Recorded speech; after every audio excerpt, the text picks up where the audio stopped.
Namo Buddhaya. I'm Dr. Handin from Ipoh, Malaysia. Good evenings. Welcome to the Buddha Dharma TV. Our program begins today invoking blessings for the happiness and wellness of everyone in the universe with the popular Buddhist chantings of the Ratana Sutta. Here is a part 4 of the Ratana Sutta recited by the venerable monks from Sri Lanka. Ratanam Panitam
Sam Bhavang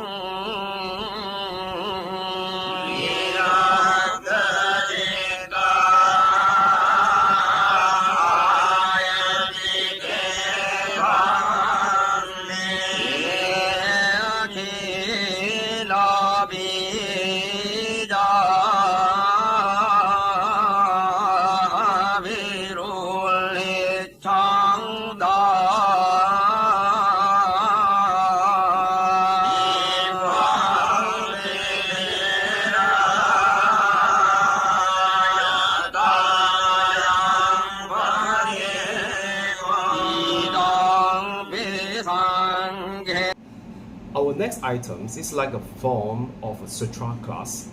Here, Venerable Dr. Bhikkhu Bodhi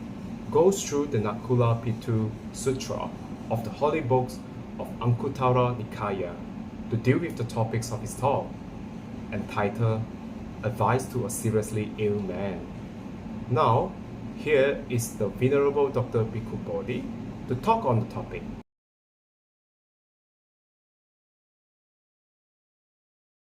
Okay, we'll be continuing now with our study, our reading of the Anguttara Nikaya Book of Sixes. And we have here, actually, in this chapter, a number of suttas that I don't want to discourage anybody just to get you to start turning off your computer or turning off the program, but a number of suttas concerned with death and with having a good death. And so it's just this one I just want to go through rather quickly, since this one really has a monastic emphasis.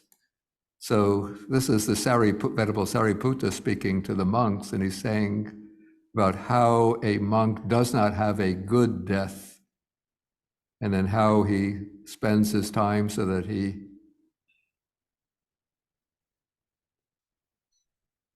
so how a monk spends his time so that he does not have a good death. One is that he delights in work. And what is meant here by work is, in a monastery, it doesn't mean that he's going into town and working as an accountant, a construction worker, a lawyer, but rather means engaging in construction work at the monastery.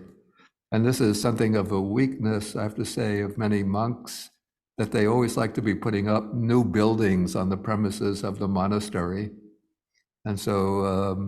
then they get involved with architect to design the building, construction workers who are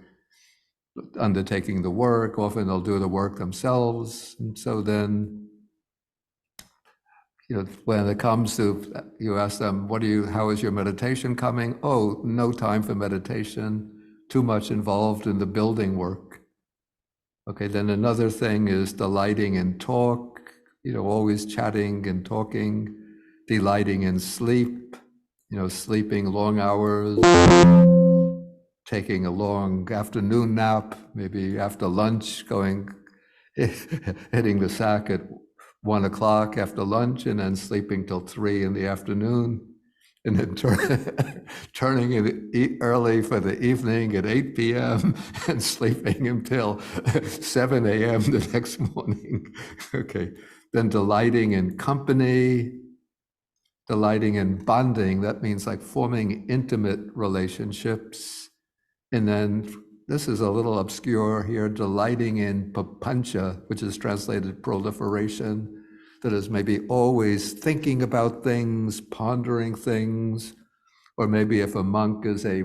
gifted with writing, always writing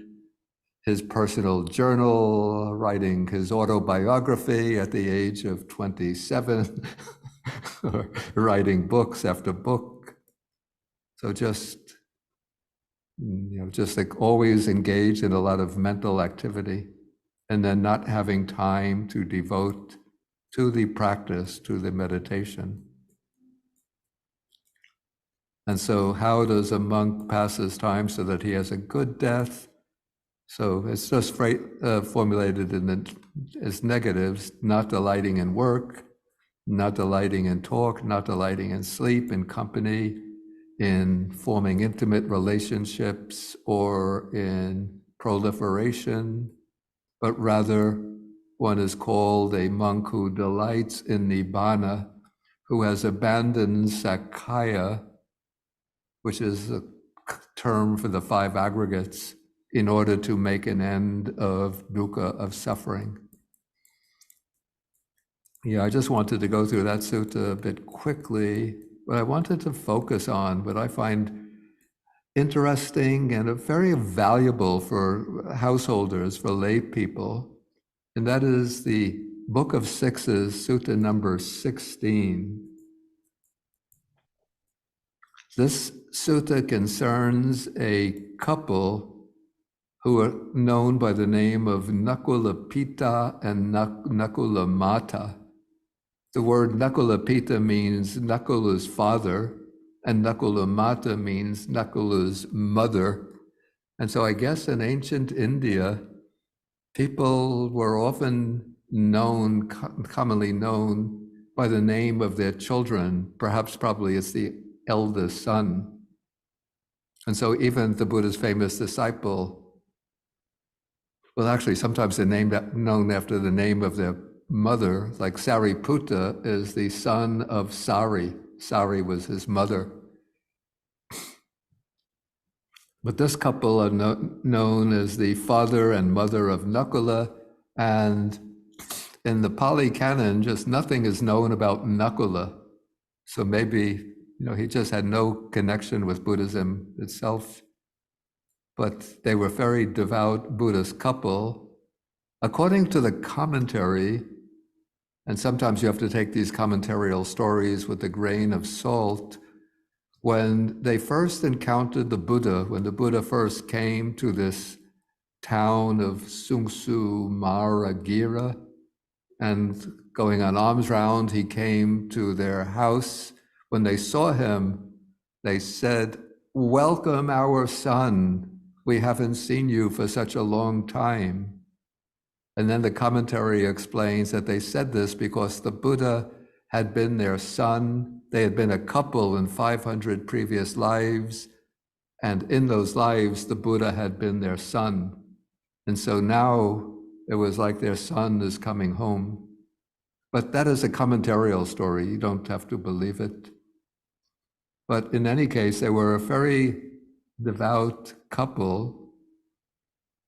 And there is a sutta in the Anguttara Nikaya, the Book of Fours. I believe it might be about 54, 55, number 54, number 55, in that area, where they come to the Buddha and they say that we've been very devoted to each other through the entire course of our lives. And we want to know how we can be together in our next life. How can we be assured of being together in our next life? And then the Buddha told them sort of the general instruction for a couple that wants to be together in life after life, that they should have the same faith, observe the same set of precepts, observing sila together, that they should practice generosity together, that they should collaborate in making offerings of gifts and practicing charity, and they should have the same wisdom, the same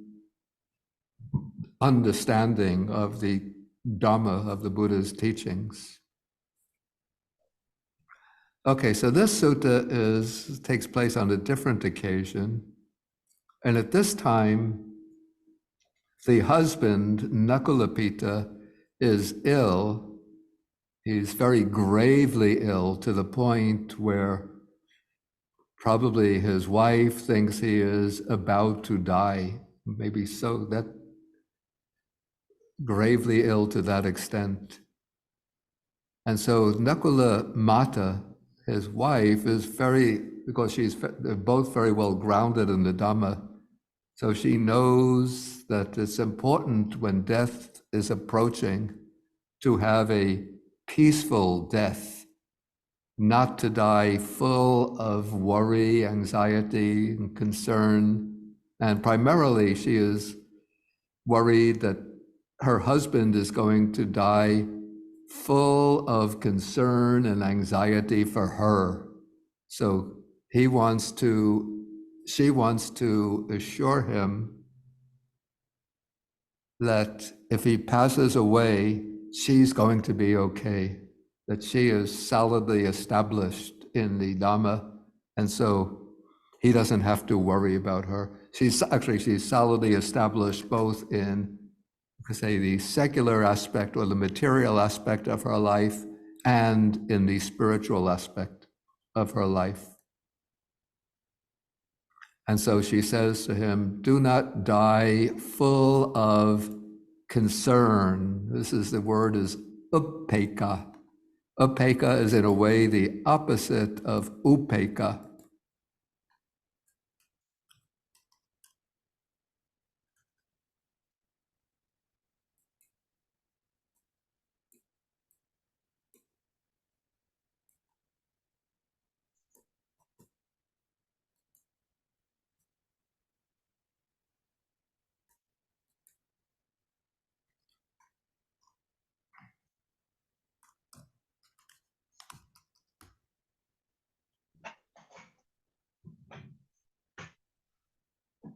Yeah, so both words are derived from the verb ikati, which means to look. And so upekkha has a sense of looking. Actually, literally, it's like looking away, but the sense is, I don't know how to derive it from the prefix and the verb, but it takes on the sense of looking on with worry, with concern, with anxiety. And upekkha means looking on with calm and with balance in the mind. Okay, so she says to him that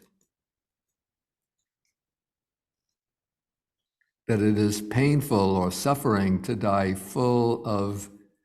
worry, anxiety, concern, and even to die with a mind of anxiety and concern. This has been criticized by the Buddha. And now she's going to give him 6 assurances that will comfort him if he's going to pass away at this time. Though, as we'll see, he doesn't actually pass away.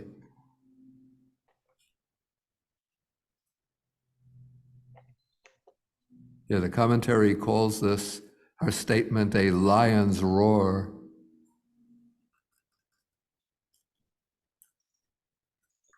Okay, so first, this is like the concern that arises in relation to the material side of her existence. And we can see how this can apply to us today. So she says to him, you might think that after I'm gone, you might think that after I, the husband, am gone, my wife won't be able to support our children and maintain the household. Apparently, they're not, at this point, they're not all that old since they still have children living at home. But then she says, you shouldn't look at the matter in this way. I'm skilled at weaving and at knitting, and so after you've gone, after you've passed away, I'll still be able to support the children and maintain the household. So for this reason, don't be full of concern.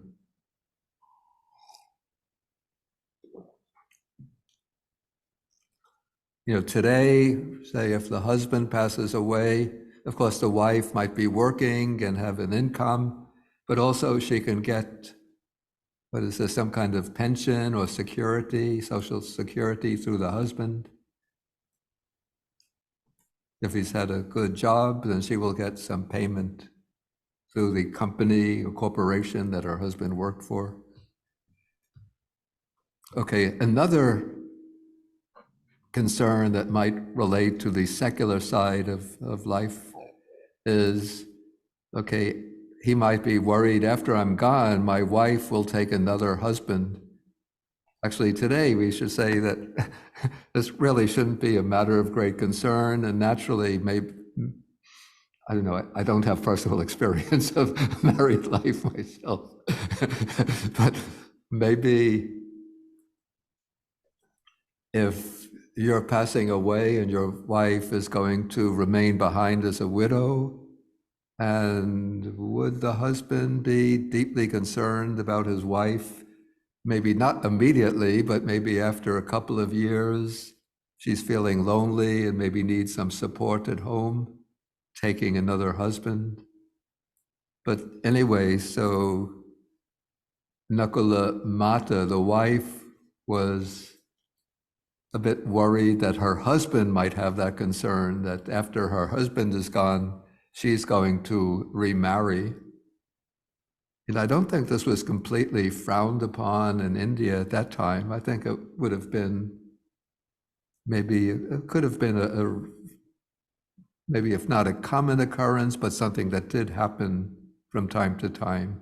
But people in India and even today in traditional cultures, they usually live in large extended families. And so if the husband passes away, the woman will be well looked after. So she doesn't have to take another husband in order to be assured of a livelihood at home. But anyway, she tells her husband, she says that, and this is an interesting point, she says that for the last 16 years, we have led, and this is called, I think it's called in Pali, Gahatakang Brahmacharyang, which is translated here as the lay person's celibate life. So the brahmacharya is the kind of life that is entered upon when one takes monastic ordination. So it is a celibate life not involving sexual activity, but this is the brahmacharya as adopted by lay people. And so this is even, it's not unusual in Buddhist cultures today where there's a couple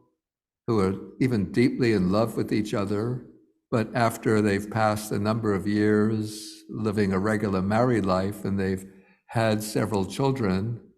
and now both husband and wife want to devote themselves maybe from, maybe their 30s, early 40s on to more devoted religious practice. So they'll make the vow to take the brahmacharya rather than simply kamesu michachara. Kamesu michachara means abstaining from misconduct in regard to sexual pleasures. But they take the vow of brahmacharya to completely abstain from sexual enjoyment. And so here, Nakula, the wife, tells her husband that for the last 16 years, we have led this celibate life. So they, from the previous paragraph, you can see they have several children. Probably the eldest is the one named Nakula. And now, they don't have to beget any more children, so the children can maintain the family lineage. And so now, for the last 16 years, they've been living the brahmacharya, the celibate life. And so for that reason, he doesn't have to be worried that she's now going to give up that celibate life and look for another husband.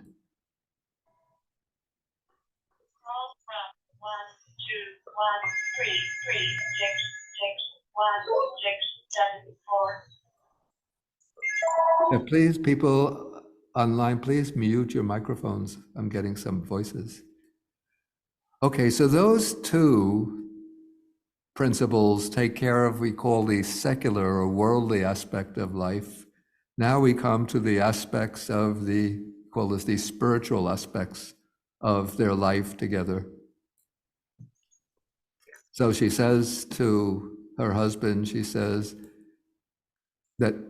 you might think that after I've passed away, now my wife won't want to go to see the Buddha and to see the Sangha, the monastic community. But you shouldn't think in that way, because after you've passed away, I'll be even keener to go to see the Buddha and to visit the monastery and to see the bhikkhus, the monastics. And so on that ground, don't be full of concern. And I would say that this principle that's laid down here emphasizes the aspect of saddha.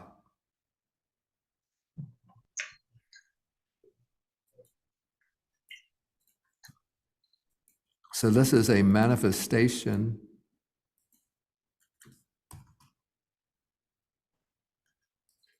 of faith and devotion,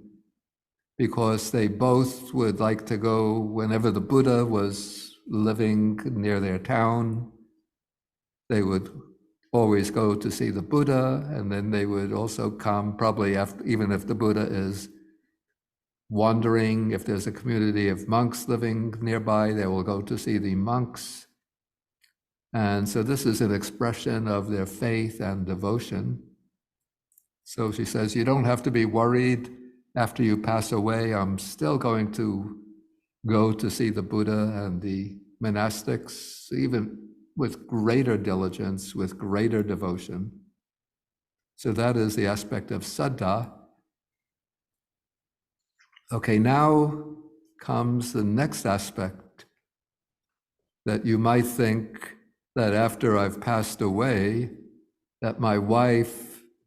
doesn't fulfill, actually it's even while alive, you might think that my wife doesn't fulfill the precepts,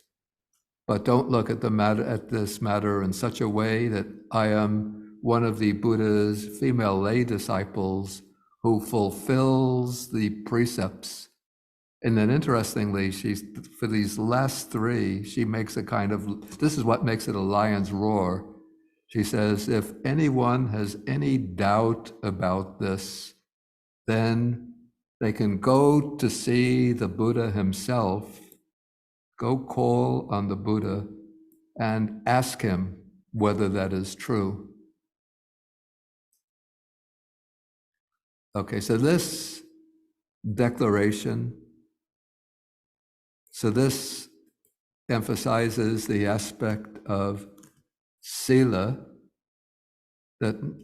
Nakula Mata is solidly established in the observance of the precepts. And even the Buddha will testify to that if somebody has any doubt.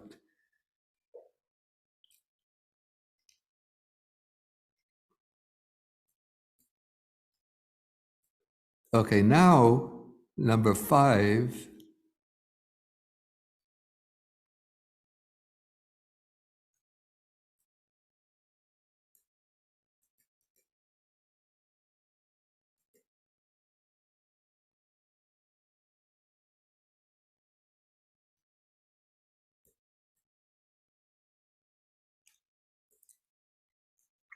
Okay, that you might think that your wife doesn't obtain what is here called internal serenity of mind.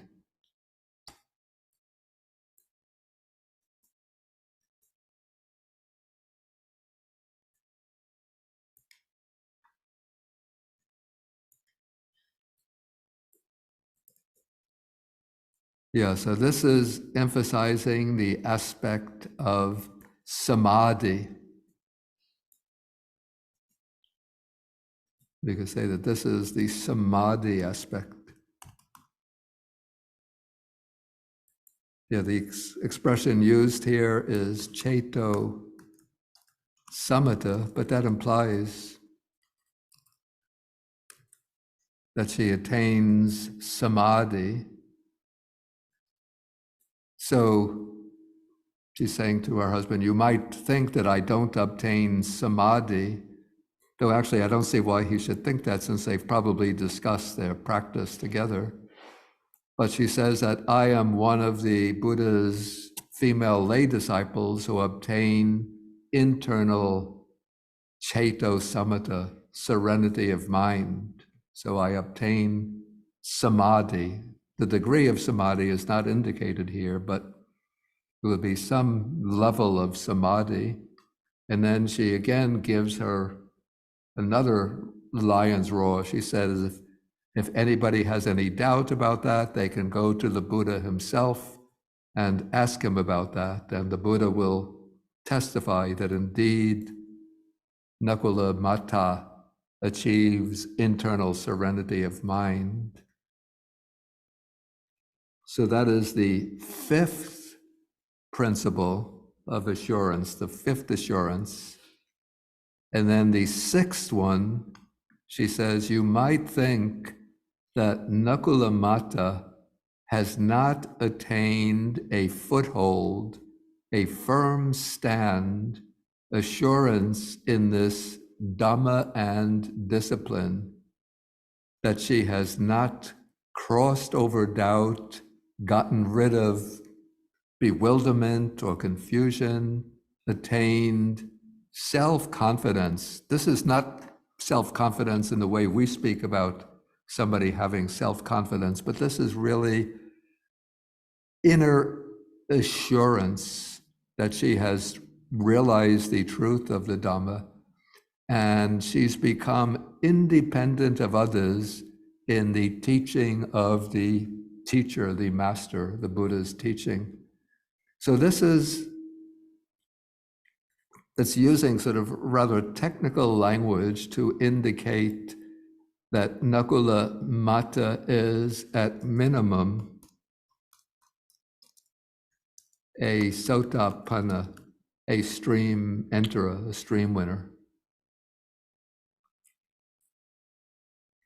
And so she has attained what's called a foothold in the Dhamma and discipline, which means that she's realized the truth of the Dhamma for herself. And so this is all implying the achievement of panya, of wisdom, sufficient wisdom that she has gotten this foothold in the Dhamma so that she's bound for liberation. That's one of the features of the stream enterer, bound for enlightenment, bound for liberation. And so she's crossed over doubt. She's gotten completely free from doubt. Doubt here is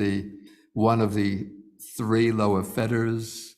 and bewilderment is just a synonym for doubt. And she's attained, as I said, self-confidence. This is not like the self-confidence of a politician who can get up and speak for hours boldly in front of a crowd, or the self-confidence of a movie actor who can play their part without getting nervous. But this is the self-confidence of one who's sure of their standing in the Dhamma. And that's emphasized by this next expression, that she's become independent of others in the teaching of the Buddha. That means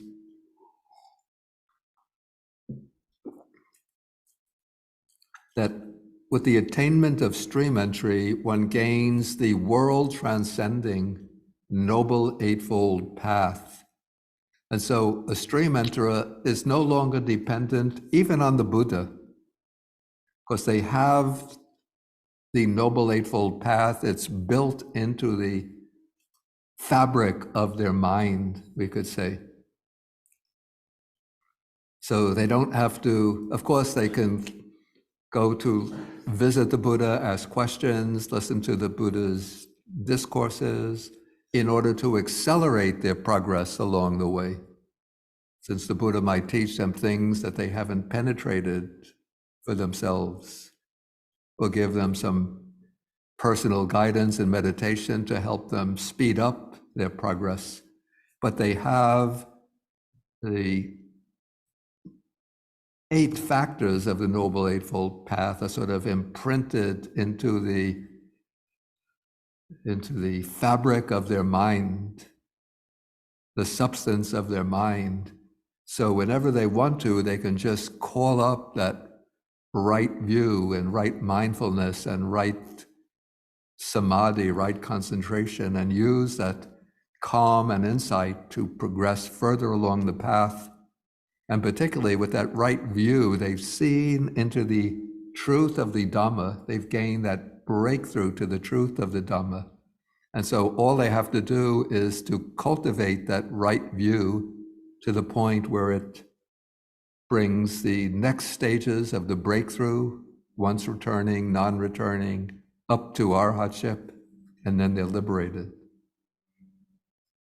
Okay, so she says that she has gained that foothold in the Dhamma.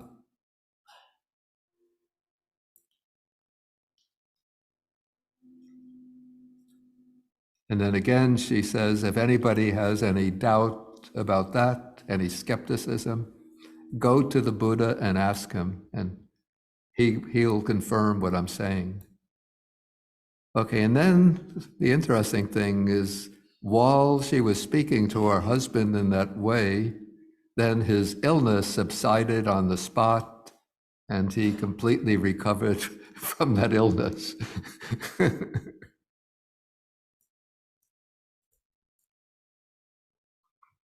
And then later, the Nakula Pita, the husband, leaning on a staff, apparently he's still weak from the illness, even though he's recovered. But he goes to the Buddha, and then the Buddha says to him that it is truly your good fortune that your wife, Nakula Mata, has compassion for you in such a way, desires your good, and she instructs you in such a way. And then the Buddha, without being asked, but because the Buddha has that penetrative knowledge, so he knew what the wife had told him, so he confirms it on his own. He says, Nakula Mata is one of my female lay disciples who fulfills virtuous behavior. She obtains internal security of mind, and she is one who has attained a foothold, a firm stand in this Dhamma and discipline, crossed over doubt, and she's become independent of others in my teaching, the teaching of the Master. And then he repeats that it is a great good fortune for you that your wife has such compassion for you and that she instructs you in such a way. We have already given a brief introductions to Jataka stories. They are the recollection stories of a very few previous existences of the Buddha, who was then known as Bodhisattva. Bodhisattva means one who is striving hard to serve all beings selflessly. These stories are excellent sources of motivations that led us to be on the right directions on our path of success. Please encourage our children and adults as well to read these stories and watch these programs that will surely guide them in the right directions for the success. Now, here is Taka Pandit Jataka story. ตักกบัณฑิตชาดกการข้องแวะกับกิเลสคือบ่อเกิดแห่งทุกข์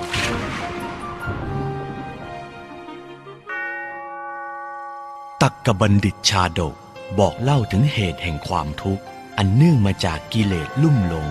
ดังเรื่องราวในอดีตชาติพระชาติหนึ่งของพระพุทธองค์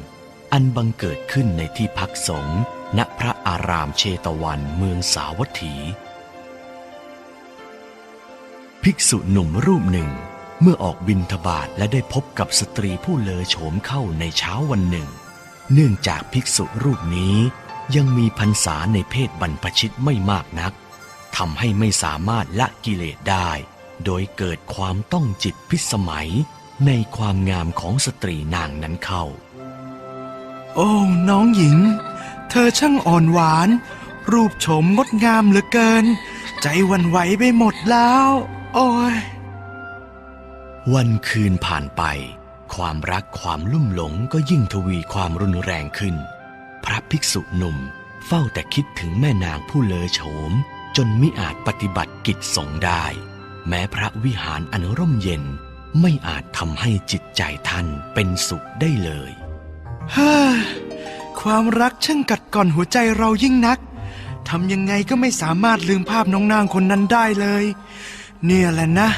ที่พระพุทธองค์ตรัสไว้มีรักที่ไหนย่อมมีทุกข์ที่นั่นช่างบีบหัวใจจริงๆเลยเมื่อกิเลสเข้าครอบคลุมจิตใจความต้องการแสวงหาสัจธรรมก็ถูกทำลายลงไปด้วย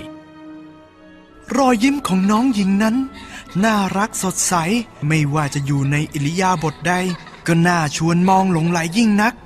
น้องหญิงเธอคือความต้องการอันแท้จริงมิใช่สิ่งอื่นใดอีกแล้วความงามของน้องทำให้ความสวยงดงามอื่นใดในโลกหมดค่าลงไปโอ้ยบีบหัวใจจริงๆเลย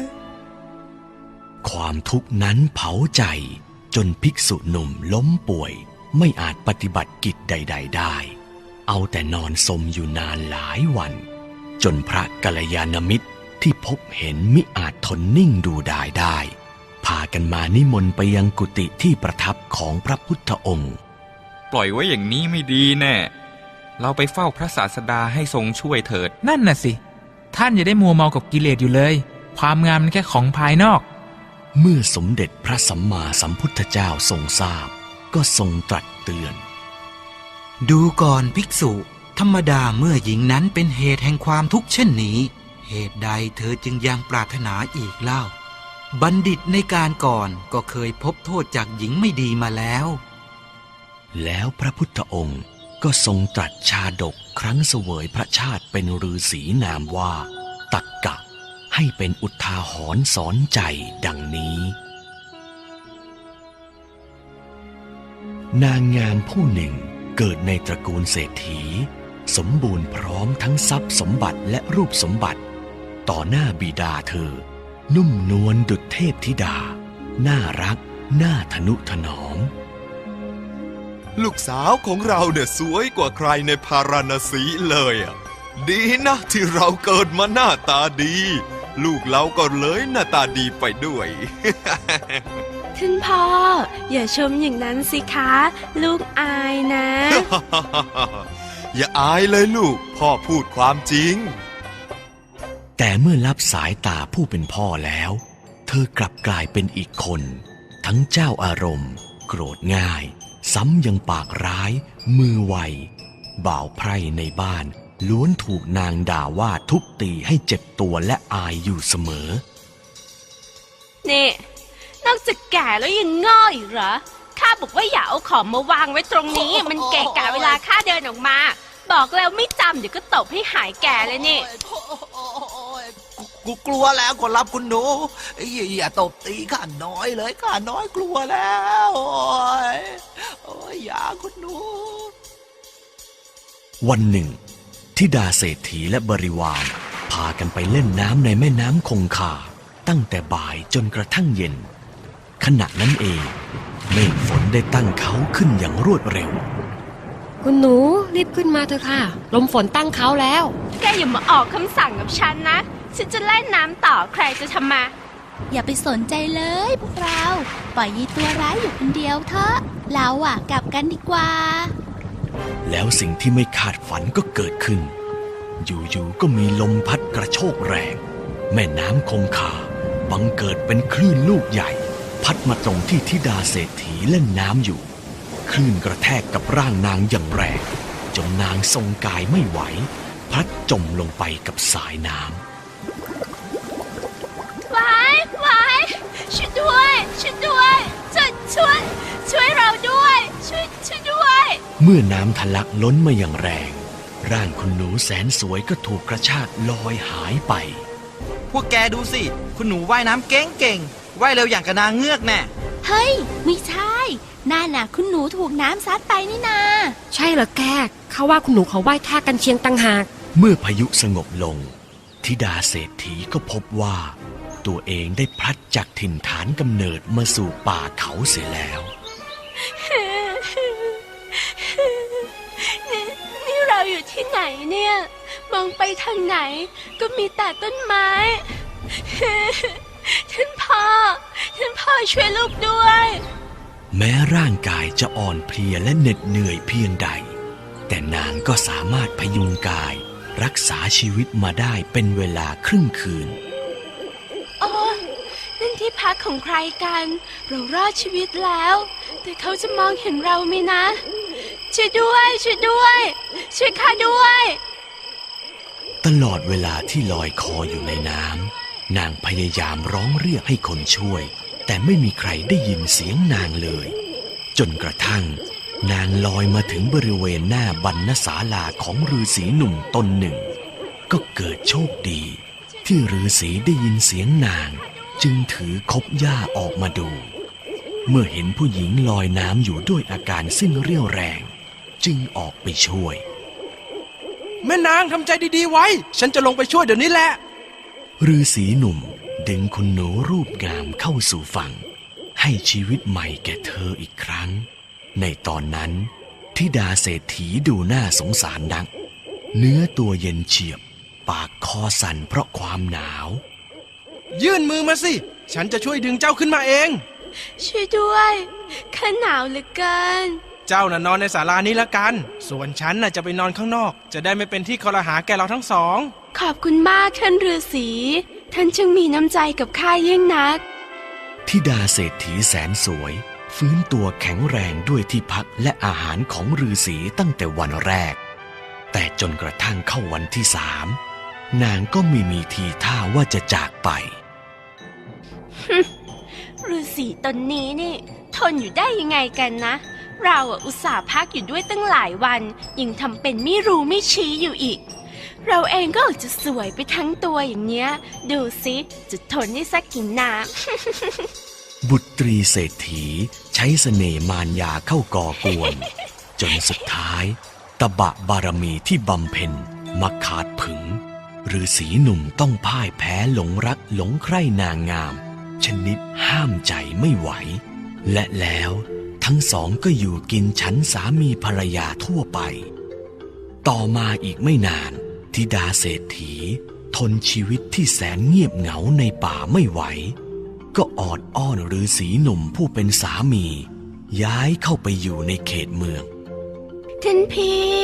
ท่านมีความรู้มากมายสมเป็นบัณฑิตจะมาอยู่ในป่าให้ลำบากลำบนทำไมล่ะคะพวกเราไปอยู่ในเมืองกันดีกว่าท่านจะได้ใช้วิชาความรู้ให้เป็นประโยชน์ก็ได้จ้าเจ้าว่ายังไงข้าก็ว่าอย่างนั้นฤาษีหนุ่มกับเมียสาวพากันไปปลูกกระท่อมอยู่ที่หมู่บ้านชายแดนแห่งหนึ่งฤาษีหนุ่มเปลี่ยนตัวเองจากนักบวชมาเป็นพ่อค้าขายนมเปรี้ยวหรือที่เรียกว่าเปรียงในสมัยนั้นเมื่อว่างจากทำงานเขาก็ยังเอื้อเฟื้อต่อชาวบ้านด้วยการอบรมสั่งสอนให้ทุกคนรู้ผิดชอบชั่วดีอะไรเป็นบุญอะไรเป็นบาปเป็นที่นับถือโดยทั่วไปท่านตักกะบัณฑิตข้าฟังเรื่องบุญเรื่องบาปมา3 รอบแล้วแต่ยังไม่เข้าใจเลยได้สิท่านข้าจะอธิบายรอบที่4ให้ฟังอีกบัณฑิตท่านนี้ช่างสง่างามจังมีนามีภรรยาเลยเราเจอกันช้าไปนะเสียดายจังครอบครัวเขาอยู่กันดีๆมีความสุขเจ้าอย่าไปทำลายได้ปะธิดาเศรษฐีกับฤาษีหนุ่มใช้ชีวิตอย่างมีความสุขต่อมาอีกไม่นานชะตาร้ายก็มาเยือนครานั้นมีโจรป่าบุกเข้าปล้นหมู่บ้านกวาดทรัพย์ของชาวบ้านไปมากมายรวมทั้งได้ฉุดธิดาเศรษฐีไปด้วยเอาของไปให้หมดเลยอย่าให้เหลือเหล้ายาปลาปิ้งเอาไปให้หมดเลย นางนี่มันสวยดีวะเอาไปด้วยดีกว่า มีเมียสักทีแล้วเรา ช่วยข้าด้วยช่วยด้วย เมื่อมาอยู่รังโจรซึ่งดัดแปลงจากวิหารร้างกลางป่าธิดาเศรษฐีได้รับการบำรุงบำเรอจากนายโจรอย่างดีจนติดใจไม่อยากกลับไปเป็นเมียของบัณฑิตอีกสบายจังงานบ้านก็ไม่ต้องทำอยู่กับอีตาบัณฑิตนั่นต้องทำคนเดียวหมดเหนื่อยจะตายคนใช้สักคนก็ไม่มีไม่ได้ละเราต้องทำอะไรสักอย่างปล่อยไว้อย่างนี้สักวันเจ้าบัณฑิตนั่นมันต้องมาชิงตัวเรากลับไปแน่ธิดาเศรษฐีได้วางแผนให้คนส่งข่าวแก่ตักกบัณฑิตว่านางจำใจอยู่กับนายโจรในป่านี้ทุกวันช่างเต็มไปด้วยความทุกข์ใจแสนสาหัสให้บัณฑิตรีบหาทางมาพานางหนีไปด้วยตะแก่ฉันให้100ไปส่งข่าวให้สามีเก่าฉันหน่อยแล้วอย่าปากโป้งไปบอกใครนะไม่งั้นฉันเอาแกตายแน่โอ้ยหน้าสวยแต่ใจร้ายนะเนี่ยใช้ตัวแล้วยังขู่ตัวอีกเมื่อบัณฑิตได้ข่าวจากเมียสาวก็รีบลอบเข้าไปในรังโจรเพื่อพาตัวนางหนีมาตามอุบายที่นางวางไว้ท่านพี่ซ่อนตัวอยู่ในนี้ก่อนนะรอค่ำๆตอนพวกโจรมันออกไปปล้นเราค่อยหนีไปพร้อมกันคนนำทางพาเขาไปซ่อนตัวในยุ้งข้าวตามที่นัดไว้ข้าทำตามแผนให้แล้วนะเอาเงินให้ข้าได้ยัง100แต่แก่นี่งกจริง ไม่ทันพบคำหญิงงามสารพัดพิษก็ไปบอกแก่นายโจรสามีใหม่ว่ามีศัตรูมาซ่อนในยุ้งข้าวให้รีบไปจัดการซะก่อนที่มันจะไหวตัวทัน ท่านพี่รีบไปจัดการมันสิคะน้องกลัวมันมาทำร้ายใครก็ไม่รู้หน้าตาน่ากลัวอย่ากลัวเลยเมียรักเดี๋ยวพี่เนี่ยจัดการให้มันซ่อนอยู่ในยุ้งข้าวใช่ไหมมันกล้ามาแย่หนวดเสือเลยหรือโจรป่าจับกุมตัวตักกบัณฑิตไว้เมื่อพบว่าไม่มีหอกดาบติดตัวจึงจับมัดไว้แล้วผลัดกันเปลี่ยนผัดกันเคี่ยนตีก่อนจะฆ่าทิ้งเฮ้ยตาฆ่าก่อนนะเว้ยนี่นะแกจะเอาคนมาทุบตีเล่นได้ยังไงมันบาปไหนก็ไหนล่ะข้าขอสนุกด้วยคนละกันนี่แน่แม้บัณฑิตหนุ่มจะถูกเคี่ยนตีมากเพียงใดก็จะร้องออกมาซ้ำๆกันแค่4 คำจนน่าประหลาดใจนี่นะอักตันอยู่นี่นะโซเซียตนี่นะคิดร้ายเฮ้ยมันพูดอะไรของมันวะจะร้องโอยสักคำก็ไม่มีบ่นอะไรอยู่ได้แก้มัดเราถามมันสินะเจ้าจงบอกเรามาสิว่าเจ้าพูดอะไรเนี่ยตอนที่เราเคี่ยนเจ้ามันเรียกร้องความสนใจหรือเปล่าหัวหน้าอย่าสนใจมันเลยเคี่ยนตีต่อดีกว่าข้ากำลังสนุกเลย ทุกคำที่ข้าพูดไปย่อมมีความหมายถ้าท่านอยากรู้ข้าก็จะอธิบายให้ฟังตักกบัณฑิตเล่าเรื่องราวทั้งหมดให้นายโจรฟังตั้งแต่แรกพบกับเมียสาวและแผนการร้ายของนางที่ทำให้เขาต้องมาถูกพวกโจรจับตัวไว้แล้วเคี่ยนตีนางคนนี้มันช่างเลวจริงๆตักกบัณฑิตทั้งช่วยชีวิตทั้งเลี้ยงดูนางยังคิดฆ่าได้ต่อไปนางคงหาทางฆ่าเราได้เหมือนกันคนอย่างเนี้ยอยู่ต่อไปมันก็หนักแผ่นดินเฮ้ยโกรธมาหลอกใช้เราได้นายโจรสามีใหม่ตัดสินใจกำจัดทิ้งจึงวางแผนแซงไปพาเมียสาวธิดาเศรษฐีมายังลานประหารมาสิจ้าเมียรักข้าจับศัตรูที่เจ้าบอกได้แล้วนะมาสิเดี๋ยวข้าจะผ่าอกมันให้เจ้าเห็นกับตาเลยดีไหมจ๊ะ ดีจ้าข้าให้ตายเลยนะไม่งั้นมันจะกลับมาทำร้ายเราได้นะคะท่านพี่ธิดาเศรษฐีเดินไปจิกศีรษะดึงแขนตักกบัณฑิตให้แหงนคอรอคมดาบของนายโจรสามีใหม่อย่างเหี้ยมโหดเราสิจ้าท่านพี่ข้าเตรียมท่าเหมาะไว้ให้ท่านพี่ลงดาบแล้วเอาแค่ครั้งเดียวให้ตายเลยนะคะทำไมเจ้าถึงทำกับเราได้เจ้าลืมความรักของเราแล้วหรืออย่าพูดมากนักเลยนะรำคาญจริงๆเลยเอายังจะลงดาบแล้วนะเมียรักเจ้าเองเนี่ยก็ยืนนิ่งๆไว้นะจับให้ดีๆล่ะวินาทีนั้นธิดาเศรษฐีผู้เลอโฉมก็เจ็บแปลบที่เนินอกเข้าไปถึงหัวใจแทนที่คมดาบจะผ่าร่างตักกบัณฑิตมันกลับเปลี่ยนทิศทางและลากคมลึกถึงก้อนหัวใจธิดาเศรษฐีผู้เลอโฉมอ้ายทำไมท่านพี่ฆ่าน้องทำไมคนชั่วอย่างเจ้ามันต้องตอบแทนด้วยความตายโอ้ท่านทำร้ายนางทำไมท่านบัณฑิตข้าต้องขอขมาที่ข้าได้ล่วงเกินท่านไปข้าให้อภัยท่านตักกบัณฑิตสอนหลักธรรมสำหรับปุถุชนให้นายโจรฟังก่อนอำลาไปยังป่าใหญ่เพื่อบำเพ็ญเพียรเป็นฤาษีต่อจนสิ้นอายุไขนายโจรนั้นเมื่อได้ฟังคำสอนของตักกบัณฑิตก็ศรัทธาในธรรมะจึงตามไปในป่าบวชเป็นฤาษีจนสำเร็จอภิญญา5สมาบัติ8เมื่อพระพุทธองค์ตรัสชาดกนี้จบแล้วก็กล่าวกับภิกษุที่หลงไหลกับรูปโฉมของนางงามจนลืมกิจสงฆ์ว่าคนไม่ดีมักโกรธง่ายอกตัญญูชอบส่อเสียดคอยแต่จะทำลายดูก่อนภิกษุเธอประพฤติพรหมจรรย์เถิดจะไม่คลาดความสุขเป็นแน่โกธนาอักตัญญูจะปิสุนาจะวิเพติกาพรหมจริยังจระภิกขุโสสุขังนะวิหาหิสิต่อมาในพุทธกาลสมัยนายโจร กำเนิดเป็นพระอานนท์ตักกบัณฑิตเสวยพระชาติเป็นพระพุทธเจ้า Our final items is from an American Tibetan Lama. He has already given one interesting talk on secular Buddhism. People want to know more about it from him. Here is Venerable Tenzin Tapa of the USA to talk about threefold training. Hello and welcome, Namo Buddha. My name is Venerable Tarpa. It's wonderful to be back here on the Global Buddha Dharma TV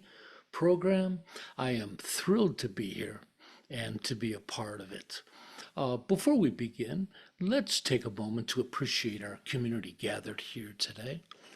Today, I feel fortunate to sit as a member of this kind community in the safety and security of like-minded friends, sharing this present moment with others dedicated to the cultivation of goodness.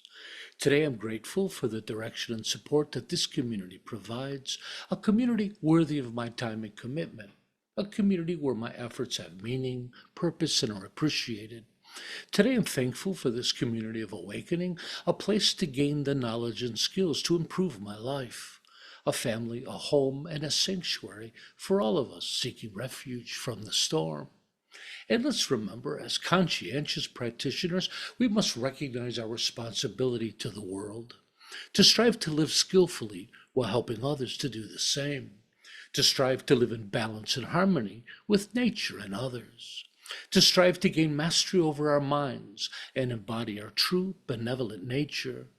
to expand our hearts and minds, transcending our shared human limitations, to not intentionally harm sentient life or our planet, and to maturely accept and embrace the reality of our situation while striving to improve it. Again, welcome to today's teaching and program. Today, I would like to share a little bit about the Buddha's threefold path. This is a subject near and dear to my heart. And I offer a unique presentation of it. I think that everybody would enjoy. So when I was in the monastery way back in South India many years ago, my teachers always impressed upon me a responsibility that I had. And that responsibility was, when I was finished with my education, that I needed to go back and share what I learned with my culture. And I agreed. This is something that I always had in mind when I was studying. I remember thinking, not many of my friends back home had time were able to drop everything and move into a monastery and study at a monastery for 10 years. And so, but I wanted my friends to also have the opportunity to awaken. And so that began my goal of bringing the Dharma to the West in a way that the West could appreciate it and understand it, and to give my friends back home who were truck drivers and waiters and landscapers and bankers, give them all the opportunity to awaken. So to most people, I think the Buddha's teachings they seem quite vast, don't they? They seem vast. I think a lot of people find them a bit difficult to understand. And clearly, I think a lot of people are intimidated by the teachings. So I thought, this is definitely my first hurdle. We need to be able to take the Buddha's Dharma and put it into the culture that we're speaking to, the audience that we're speaking to. And so, and of course, the Buddha advised us to do this, right? So this began my work. And I love to break down the Buddha's teachings into simple presentations that anyone can understand. And it seems the more I study and more I understand Buddhism, the simpler it appears to myself. And then, so that clarity, that simplicity, I strive to be able to share with others. In Buddhism, awakening is gained through the cultivation of the threefold path. Some people call this the threefold training. I've heard it called the threefold way. There's different presentations of this beautiful threefold path. Some believe the threefold path is an easy way to accomplish the eightfold path. And others believe only monastics study the threefold path. And I don't believe any of that to be true. In fact, I see it the other way around. I see the threefold path as almost synonymous with the Buddhist path itself. That is, and as extensive as the Buddhist teachings appear, it's all of the various teachings, practices, so forth, can all be seen as fitting into these three aspects of the threefold path, which are the development of virtue, understanding, and awareness. The threefold path, so the development of higher virtue is the ethical aspect of the path, pertaining to holding vows, cultivating benevolent qualities, basic goodness, and awakened behavior. When we talk about higher virtue, we're talking about a quality, we're not talking about conventional day-to-day average virtue, which most people we know are working towards some kind of virtue. Most people we know are trying to be good people. But here we're talking about higher virtue. We're talking about at the level of awakened virtue, that of the level of bodhisattvas and Buddhas. We're striving to this ideal higher virtue. And again, it from just being a good person, practicing compassion, practicing understanding, empathy, all of our benevolent qualities, right? All the way up to the level that a great practitioner like a bodhisattva would experience these qualities and express them. The second is the development of higher understanding. And this is the wisdom aspect of the path, pertaining to the development of insight and understanding of the Buddhist teachings and the true nature of ourselves and reality. So here when we talk about developing higher understanding, of course we're talking about conventional studies like classroom study, watching videos of teachers, reading books, attending classes, but importantly, it's also about real world experience, the understanding, the wisdom and insight we gain from watching ourselves, introspection, from exploring our experiences, from investigating our reactions. That actual experience of life itself is quite possibly the greatest of all of the understandings. And then we have the development of higher awareness. And this is considered the practice aspect of the path, pertaining to the development of higher mental and meditative states. And of course, we attain those through practices like meditation, mindfulness, contemplation. But importantly, this isn't just about practice on the cushion, but this is about the level of control you have over your mind, its awareness, its focus, its attention throughout the day. Right? So it's not contained to just practice itself. It's your control over your mind, your experience of your mind throughout each moment of the day. Now, the threefold path is often known as the threefold training, is represented by a triangle in Buddhism. So although each level should be considered equal and they're practiced holistically together, Buddhism does consider virtue to be the foundation of it all, right? Virtue, goodness, ethics, right?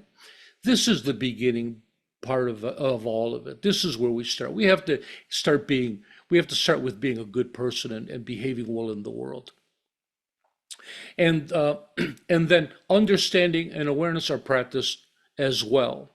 And the triangle shows this crucial interrelationship of the three. Often they're described as like a three-legged stool in which each leg is essential.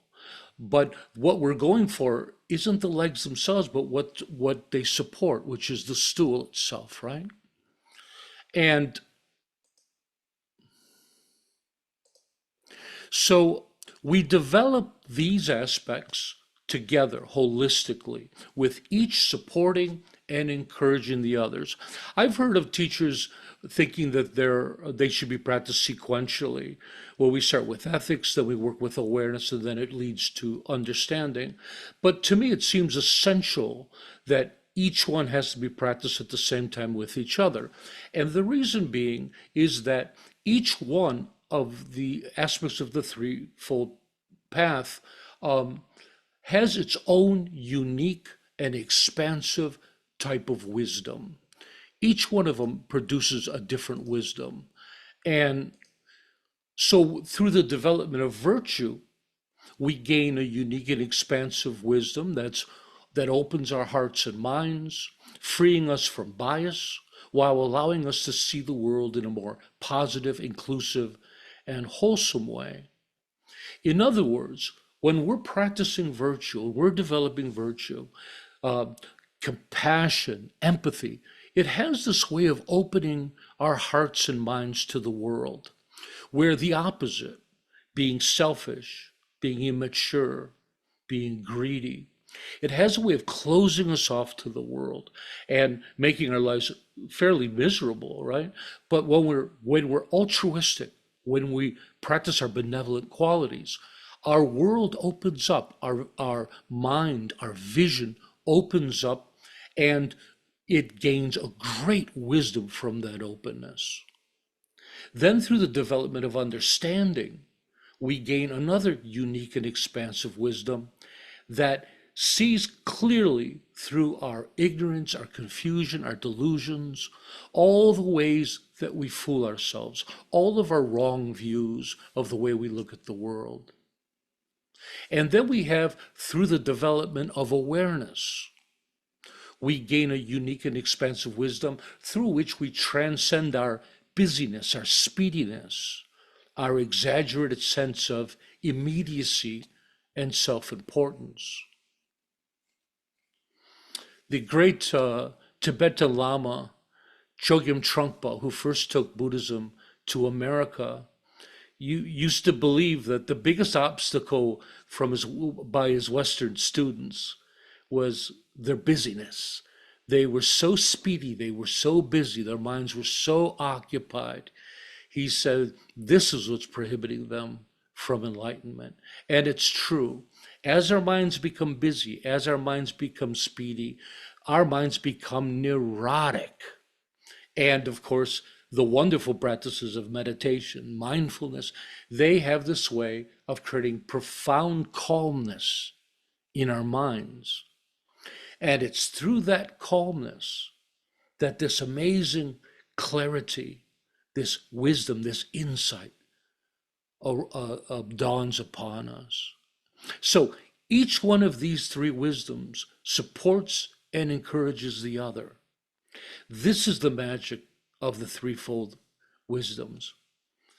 that all three support each other and lead to awakening.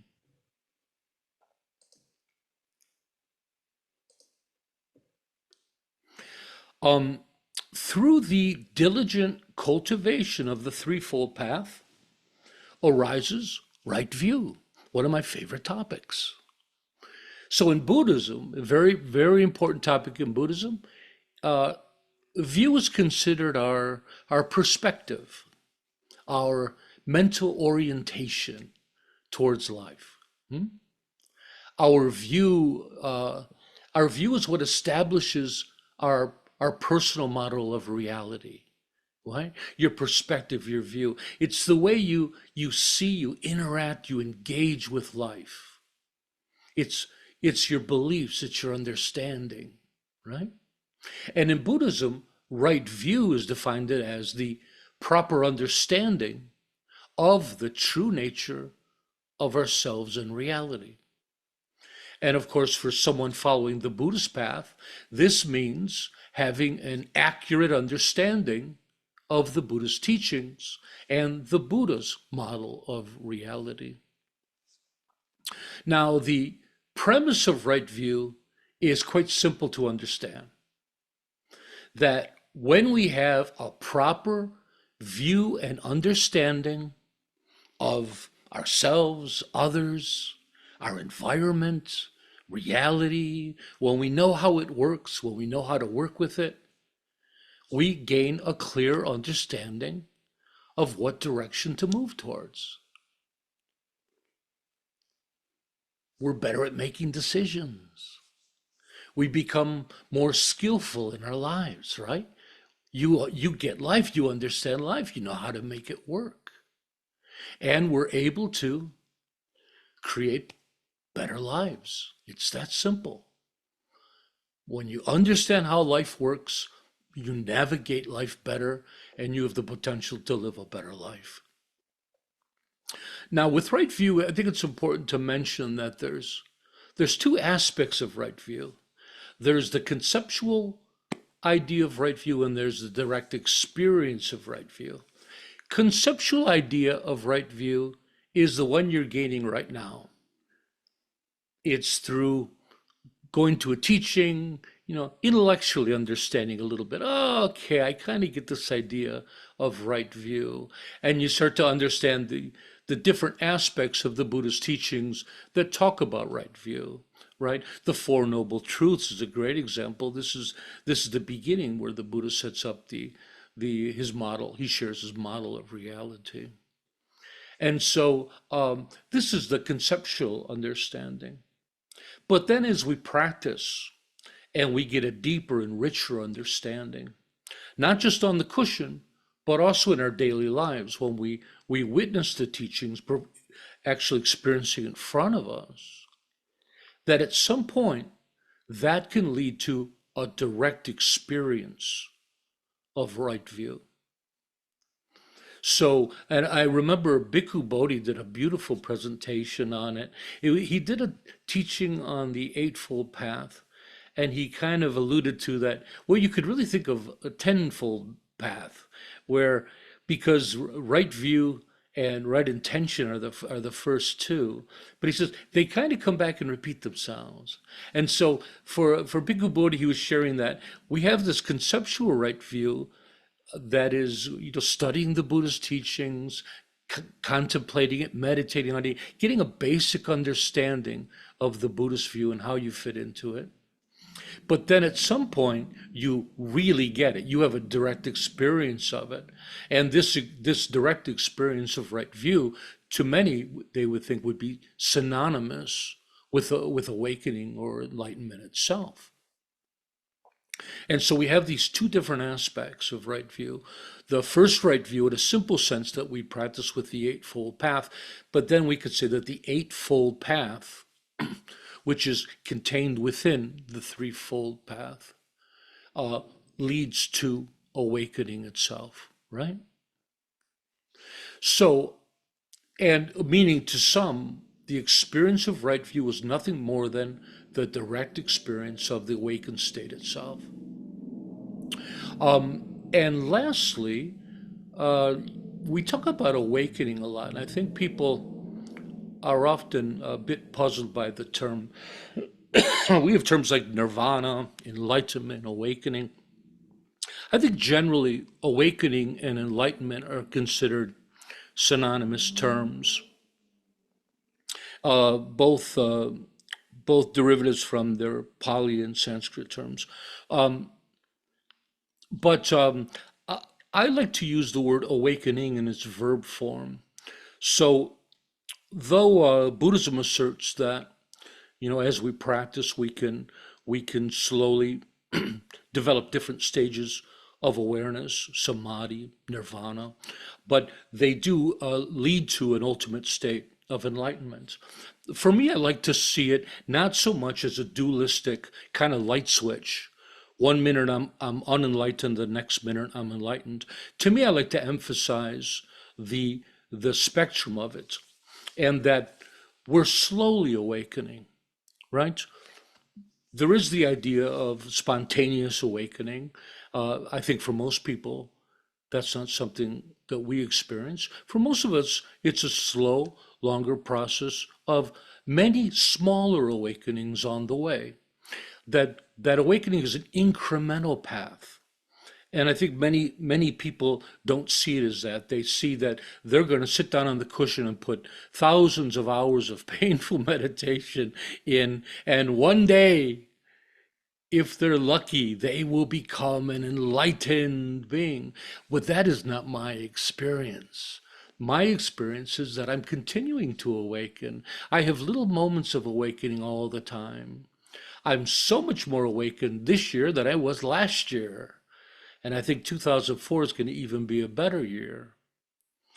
So when we talk about awakening with my organization, we really are thinking about it as in a verb form of awakening. And the basic understanding of awakening, or the basic definition, is to realize the true nature of oneself in reality. That's my favorite, at least. You know, some would say it's the eradication of the three poisons, but I like the idea of this realization of the true nature of oneself in reality, and meaning to fully and directly experience who and what you are, how you fit into your environment, how your relationship with others, and your relationship to reality, to understanding what life is, and that's what frees us from unenlightened existence, or samsara.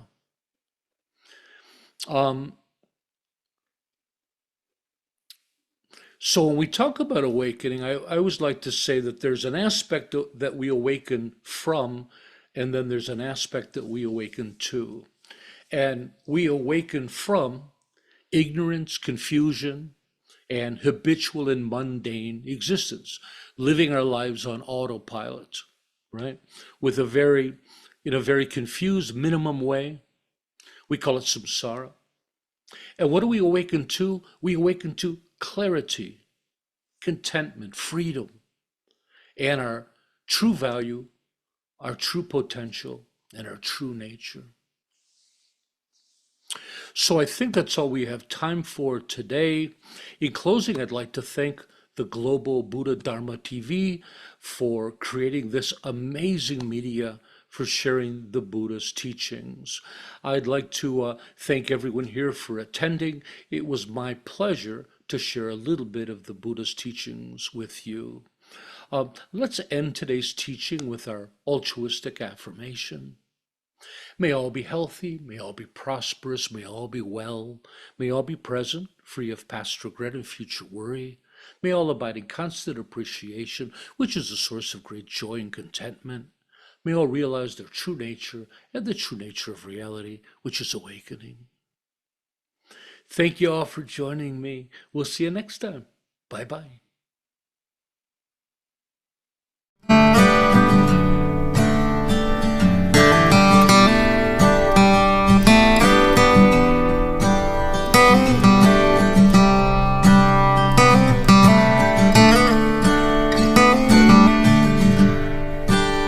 Well, that's all for tonight.